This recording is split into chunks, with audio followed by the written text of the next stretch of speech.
श्री दुर्गाय नमः। अथ श्री दुर्गा सप्तशती प्रथम अध्याय। मेधा ऋषि का राजा सुरथ और समाधि को भगवती की महिमा बताते हुए मधु कैटभ वध का प्रसंग सुनाना। प्रारंभ। प्रथम चरित्र के ब्रह्मा ऋषि, महाकाली देवता, गायत्री छंद्र, नंदा शक्ति, रक्त दंतिका बीज, अग्नि तत्व तथा ऋग्वेद स्वरूप हैं। श्री महाकाली देवता की प्रसन्नता के लिए प्रथम चरित्र के जप में विनियोग किया जाता है। भगवान विष्णु के सो जाने पर मधु और कैटभ को मारने के लिए कमल जन्मा ब्रह्मा जी ने जिनका स्तवन किया था, उन महाकाली देवी का मैं सेवन करता हूँ।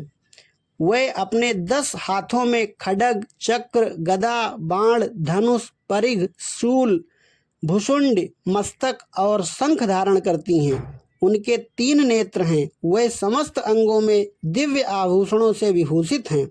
उनके शरीर की कांति नीलमणि के समान है तथा वे 10 मुख और 10 पैरों से युक्त हैं। मार्कंडेय जी बोले, सूर्य के पुत्र सावर्ण जो 8वें मनु कहे जाते हैं, उनकी उत्पत्ति की कथा विस्तार पूर्वक कहता हूँ, सुनो। सूर्य कुमार महाभाग सावर्ण भगवती महामाया के अनुग्रह से जिस प्रकार मनवंतर के स्वामी हुए, वही प्रसंग सुनाता हूँ। पूर्व काल की बात है। स्वारोचिस मनवंतर में सुरथ नाम के एक राजा थे, जो चैत्र वंश में उत्पन्न हुए थे। उनका समस्त भूमंडल पर अधिकार था। वे प्रजा का अपने और पुत्रों की भांति धर्मपूर्वक पालन करते थे। तो भी उस समय कोला विध्वंसी नामक क्षत्रिय उनके शत्रु हो गए। राजा सुरथ की दंड नीति बड़ी प्रबल थी। उनका शत्रुओं के साथ संग्राम हुआ। यद्यपि कोला विध्वंसी संख्या में कम थे, तो भी राजा सुरथ युद्ध में उनसे परास्त हो गए। तब वे युद्ध भूमि से अपने नगर को लौट आए और केवल अपने देश के राजा होकर रहने लगे। समूची पृथ्वी से अब उनका अधिकार जाता रहा, किंतु वहाँ भी उन प्रबल शत्रुओं ने उस समय महाभाग राजा सुरथ पर आक्रमण कर दिया।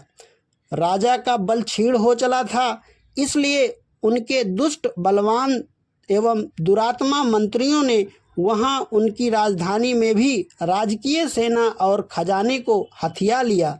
सुरथ का प्रभुत्व नष्ट हो चुका था, इसलिए वह शिकार खेलने के बहाने घोड़े पर सवार हो वहाँ से अकेले ही एक घने जंगल में चले गए। वहाँ उन्होंने विप्रवर मेधा मुनि का आश्रम देखा, जहाँ कितने ही हिंसक जीव अपनी स्वाभाविक हिंसा वृत्ति छोड़कर परम शांति भाव से रहते थे। मुनि के बहुत से शिष्य उस वन की शोभा बढ़ा रहे थे। वहां जाने पर मुनि ने उनका सत्कार किया और वे उन मुनिश्रेष्ठ के आश्रम पर इधर उधर विचरते हुए कुछ काल तक रहे। फिर ममता से आकृष्ट चित्त होकर वहां से इस प्रकार चिंता करने लगे, पूर्व काल में मेरे पूर्वजों ने जिसका पालन किया था, वही नगर आज मुझसे रहित है। पता नहीं मेरे दुराचारी भृत्यगण उसकी धर्मपूर्वक रक्षा करते हैं या नहीं।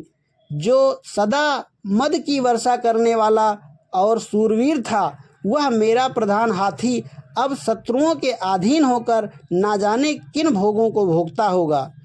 जो लोग मेरी कृपा, धन और भोजन पाने से सदा मेरे पीछे पीछे चलते थे, वे निश्चय ही अब दूसरे राजाओं का अनुसरण करते होंगे।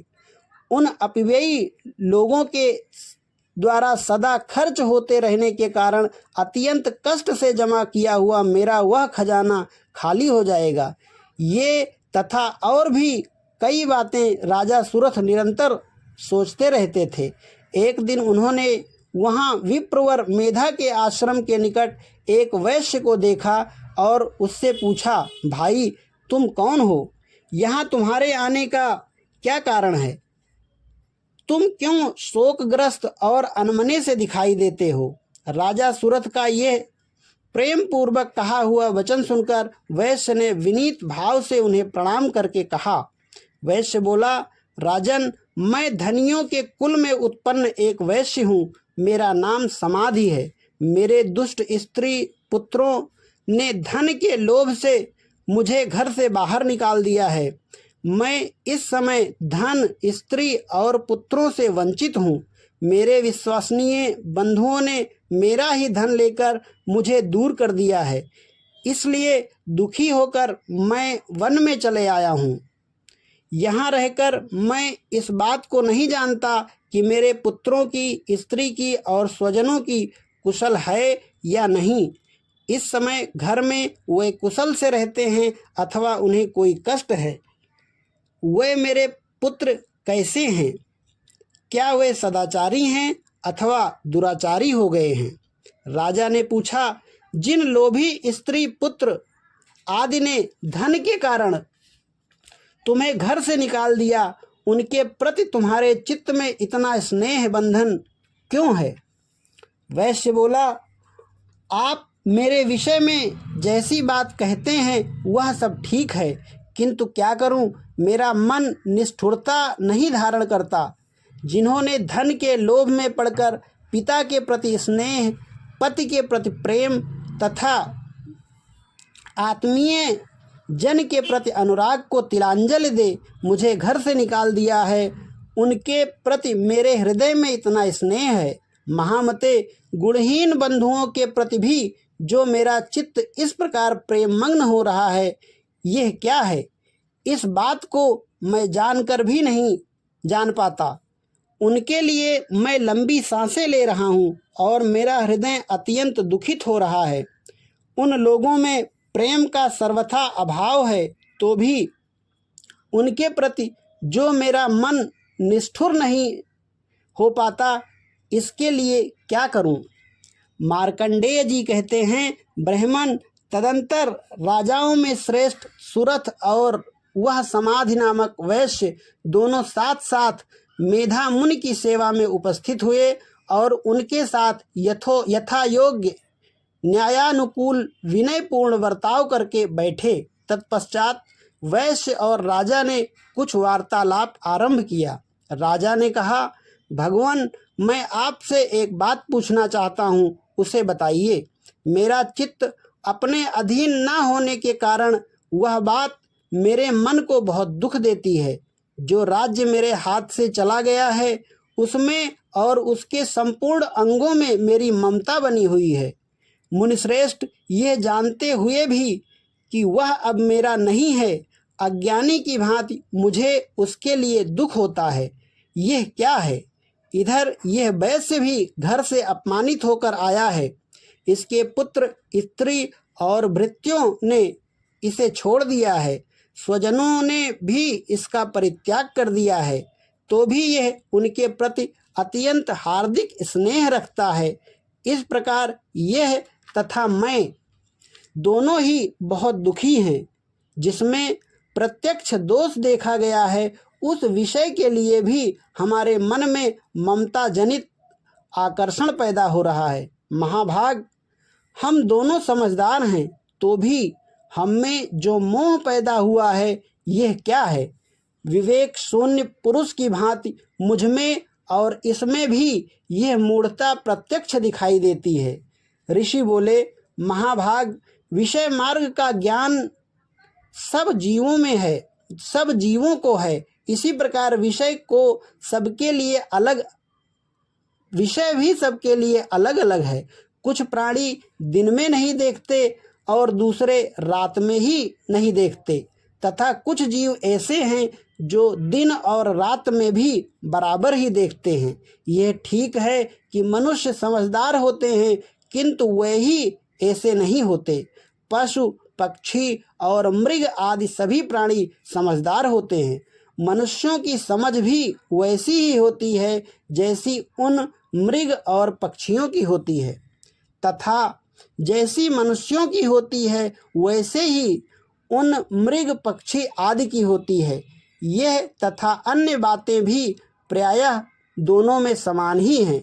समझ होने पर भी इन पक्षियों को तो देखो, वे स्वयं भूख से पीड़ित होते हुए भी मोहवश बच्चों की चोंच में कितने चाव से अन्न के दाने डाल रहे हैं। नरश्रेष्ठ, क्या तुम नहीं देखते कि ये समझदार मनुष्य समझदार होते हुए भी लोभवश अपने किए हुए उपकार का बदला पाने के लिए पुत्रों की अभिलाषा करते हैं। यद्यपि उन सब में समझ की कमी नहीं है, तथापि वे संसार की स्थिति अर्थात जन्म मरण की परंपरा बनाए रखने वाले भगवती महामाया के प्रभाव द्वारा ममतामय भंवर से युक्त मोह के गहरे गर्त में गिराए गए हैं। इसलिए इसमें आश्चर्य नहीं करना चाहिए। जगदीश्वर भगवान विष्णु की योग निद्रा रूपा जो भगवती महामाया हैं, उन्हीं से यह जगत मोहित हो रहा है। वे भगवती महामाया देवी ज्ञानियों के भी चित्त को बलपूर्वक खींचकर मोह में डाल देती हैं। वही इस संपूर्ण चराचर जगत की सृष्टि करती हैं तथा वे ही प्रसन्न होने पर मनुष्यों को मुक्त के लिए वरदान देती हैं। वही पराविद्या, संसार बंधन और मोक्ष की हेतुभूता सनातनी देवी तथा संपूर्ण ईश्वरों की भी अधीश्वरी हैं। राजा ने पूछा, भगवान जिन्हें आप महामाया कहते हैं, वे देवी कौन हैं? ब्राह्मण, उनका आविर्भाव कैसे हुआ तथा उनके चरित्र कौन कौन हैं? ब्रह्मवेत्ताओं में श्रेष्ठ महर्षि उन देवी का जैसा प्रभाव हो, जैसा स्वरूप हो और जिस प्रकार प्रादुर्भाव हुआ हो, वह सब मैं आपके मुख से सुनना चाहता हूँ। ऋषि बोले, राजन, वास्तव में तो वह देवी नित्य स्वरूपा ही हैं। संपूर्ण जगत उन्हीं का रूप है तथा उन्होंने समस्त विश्व को व्याप्त कर रखा है। तथापि उनका प्राकट्य अनेक प्रकार से होता है, वह मुझसे सुनो।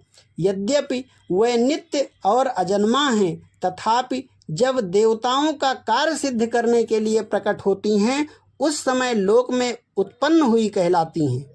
कल्प के अंत में जब संपूर्ण जगत एकारणों में निमग्न हो जा रहा था और सबके प्रभु भगवान विष्णु शेषनाग की सैया बिछाकर योग निद्रा आश्रय ले सो रहे थे, उस समय उनके कानों के मैल से दो भयंकर असुर उत्पन्न हुए, जो मधु और कैटभ के नाम से विख्यात थे।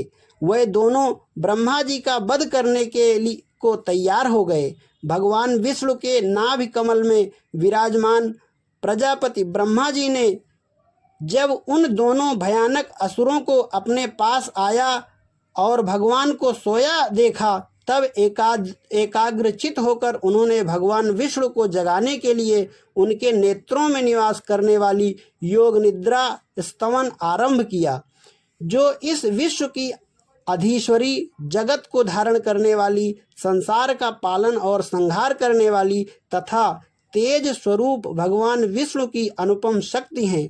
उन्हीं भगवती निद्रा देवी की भगवान ब्रह्मा स्तुति करने लगे।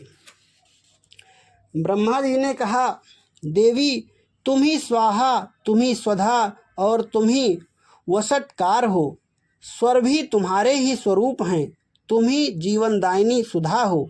नित्य अक्षर प्रणव में अकार, उकार, मकार, इन तीन मात्राओं के रूप में तुम ही स्थित हो तथा इन तीन मात्राओं के अतिरिक्त जो बिंदु रूपा नित्य अर्ध मात्रा है, जिसका विशेष रूप से उच्चारण नहीं किया जा सकता, वह भी तुम ही हो। देवी, तुम ही संध्या, सावित्री तथा परम जननी हो। देवी, तुम ही इस विश्व ब्रह्मांड को धारण करती हो। तुमसे ही इस जगत की सृष्टि होती है, तुम ही से इसका पालन होता है और सदा तुम ही कल्प के अंत में सबको अपना ग्रास बना लेती हो। जगन्मयी देवी, इस जगत की उत्पत्ति के समय तुम सृष्टि रूपा हो, पालन काल में स्थित रूपा हो तथा कल्पांत के समय संहार रूप धारण करने वाली हो। तुम ही महाविद्या, महामाया, महामेधा, महास्मृति महामोह रूपा महादेवी और महेश्वरी हो। तुम ही तीनों गुणों को उत्पन्न करने वाली सबकी प्रकृति हो। भयंकर कालरात्रि, महारात्रि, मोहरात्रि भी तुम ही हो। तुम ही श्री, तुम ही ईश्वरी, तुम ही और तुम ही बोध स्वरूपा बुद्धि हो। लज्जा, पुष्टि, तुष्टि, शांति और क्षमा भी तुम ही हो। तुम खड्ग धारणी, शूल धारणी, घोर रूपा तथा गदा, चक्र, शंख और धनुष धारण करने वाली हो। बाण, भुषुंडी और परिघ ये भी तुम्हारे अस्त्र हैं। तुम सौम्य और सौम्यतर हो। इतना ही नहीं, जितने भी सौम्य एवं सुंदर पदार्थ हैं उन सबकी अपेक्षा तुम अत्यधिक सुंदर हो। पर और अपर सबसे परे रहने वाली परमेश्वरी तुम ही हो। सर्वस्वरूपे देवी, कहीं भी सत्य असत रूप जो कुछ वस्तुएं हैं और उन सब की जो शक्ति है वह तुम ही हो। ऐसी अवस्था में तुम्हारी स्तुति क्या हो सकती है।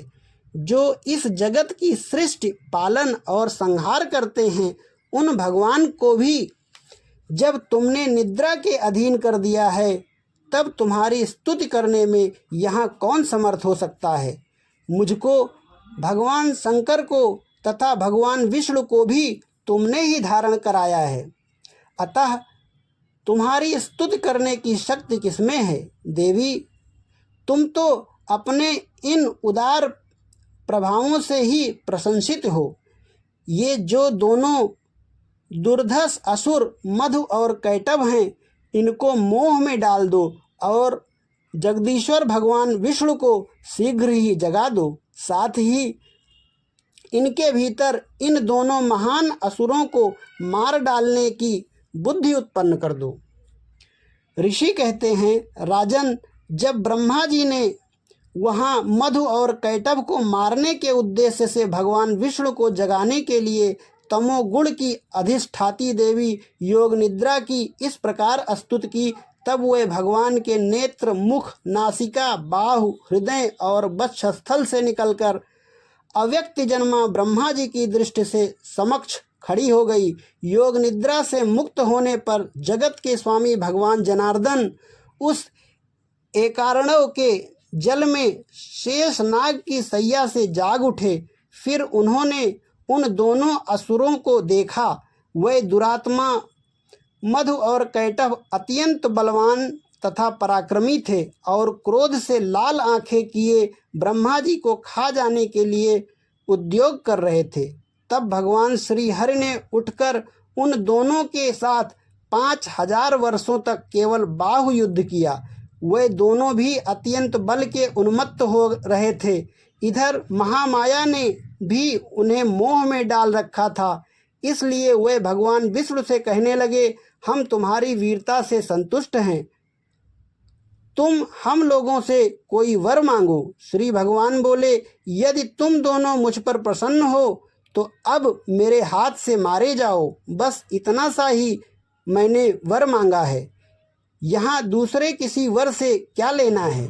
ऋषि कहते हैं, इस प्रकार धोखे में आ जाने पर जब उन्होंने संपूर्ण जगत में जल ही जल देखा तब कमल नयन भगवान से कहा, जहाँ पृथ्वी जल में डूबी हुई ना हो, जहाँ सूखा स्थान हो, वहीं हमारा वध करो। ऋषि कहते हैं, तब तथास्तु कहकर शंख, चक्र और गदा धारण करने वाले भगवान ने उन दोनों के मस्तक अपनी जांघ पर रखकर चक्र से काट डाले। इस प्रकार ये देवी महामाया ब्रह्मा जी की स्तुति करने पर स्वयं प्रकट हुई थी। अब पुनः तुमसे उनके प्रभाव का वर्णन करता हूँ, सुनो। इस प्रकार श्री मार्कंडेय पुराण में सावर्णिक मनवंतरी की कथा के अंतर्गत देवी महात्म्य में मधु कैटभ वध नामक पहला अध्याय पूरा हुआ। जय माता दी।